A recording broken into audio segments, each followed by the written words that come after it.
आशिका हो। आशिका तामाङ हो। म कक्षामा पढ्छु।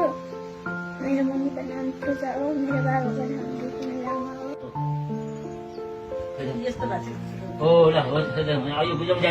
बिहान पर दिनभरिमा तन्ना त्यस तन्नाहरू ओछ्या के अरे फेरेको गर्नुपर्छ त्यस्तो चाहिँ छैन।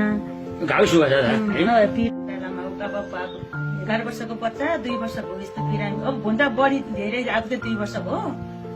सुरुमा मसिना आजदेखि स्कुल जान्थ्यो अब धेरै थला बसी चाहिँ 2 वर्ष भयो। जति दबाई हामीले लगेन हस्पिटल वीर हस्पिटल लग्यो उता के अरे आनन्द वन बालकान्ति धाइम कति लायो अब गर्नु त कति गयो खर्च कति गयो भाइहरूले कति सहयोग गर्नु भएको थियो।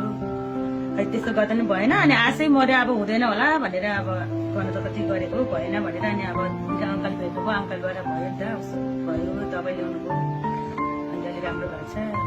अब कमजोरै भनौँ अब जागिर छैन त्यही हो कमाइ खेतीपाती गर्ने बस्ने त्यही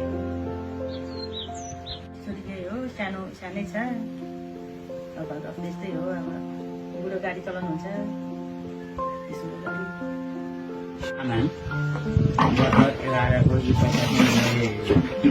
बिरामी हुन्छु नि गाउँको हल्लामा वास्तवमा मलाई आधिकारिकमा थाहा भएको होइन। हल्लाको रूपमा छोडिनँ हल्लाको रूपमा चाहिँ त्यस्तो खालको बिरामी पनि एकचोटि मलाई चाहिँ अब फोटो खिचेर मेल गर्नु भनेर भने उहाँले साथीहरूले मेल गराउनुभयो। गरेपछि मैले काठमाडौँमा गराएँ अनि उहाँ यो औषधि खुवाउनु भन्ने त्यो औषधि खुवाउन सुरु गरिदियो।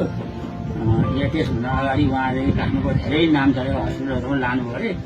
यहाँको गाउँहरूमा 5-7 लाख 7-8 लाख पनि सिधुनु पऱ्यो उपचार होइन। बजारी मृत्यु शरीरमा गइसक्यो काम छैन त्यो परिवार ठुलो तनावमा छ भन्ने कुरो आएपछि अनि मैले बच्चाको त्यस्तो बच्चा छ भने फोटो खिचेर हाल्छु मैले गरेर गर्ने सहयोग म गर्छु भने उहाँ तपाईँहरूप्रति म केही आशा गर्दिनँ।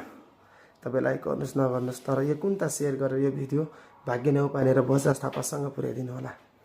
यति भइ पुग्छ।